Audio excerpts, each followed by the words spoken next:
बिस्मिल्लाहिर्रहमानिर्रहीम। अल्लाहुम्मा सल्लि अला मुहम्मद व अला आले मुहम्मद। अल्हम्दुलिल्लाह, रमज़ानुल मुबारक हमारी ज़िंदगी में एक मरतबा फिर आया।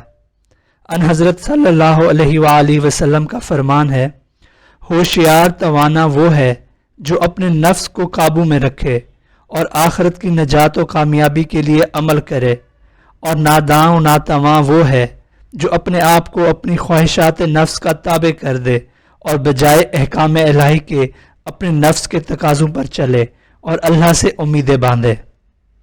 दोस्तों, रमज़ानुल मुबारक अपनी इस्लाह के साथ साथ मखलूक खुदा से मोहब्बत, हमदर्दी और खैर ख्वाही का महीना है।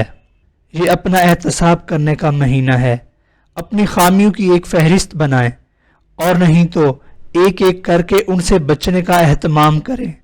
ग़ीबत, चुगली, लानतान, बदगुमानी, तकब्बुर, जुल्म, गुस्सा, झूठ, वादा खिलाफी, बदनिगाही, हसद, बुग़्ज़ वगैरह ये सब इखलाकी बुराइयां हैं और माह रमज़ान इन बुराइयों का इलाज करने का बेहतरीन मौका फराहम करता है।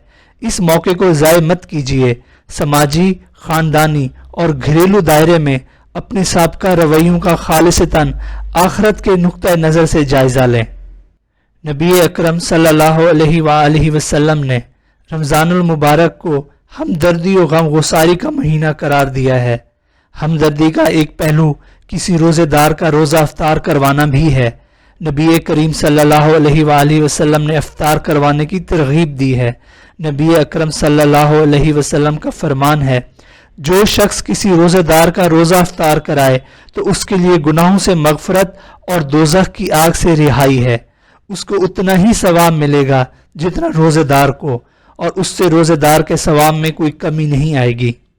एक चीज़ याद रखें, रमज़ानुल मुबारक मोमिन की तैयारी का महीना है ताकि बकिया 11 महीने शैतानी कुव्वतों से लड़ने की कुव्वत फराहम हो जाए।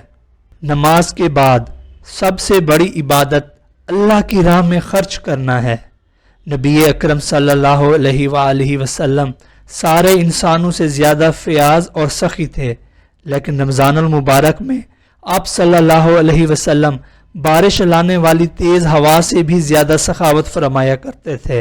दोस्तों, ये बात हमने सुन रखी है, दुनिया आखिरत की खेती है।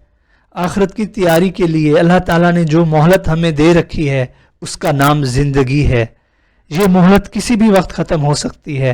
रमज़ानुल मुबारक तैयारी का बेहतरीन मौका है। ना जाने अगले बरस हमें ये सआदत और मौका मिल सके या नहीं। इससे फ़ायदा उठाइए। अल्लाह ताला की रहमत हासिल करने, अपने गुनाह माफ़ करवाने और जहन्नम से आज़ादी का परवाना हासिल करने के लिए इसके एक एक लम्हे को कीमती बनाएं और ज़ाय होने से बचाएं। दुआ है कि अल्लाह ताला इस दफ़ा रमज़ानुल मुबारक से भरपूर इस्तिफ़ादा करने की तौफ़ीक अता फ़रमाए और दुनिया व आखिरत में हमें कामयाबी से नवाजे। अल्लाह आपका और हमारा हामी व नासिर।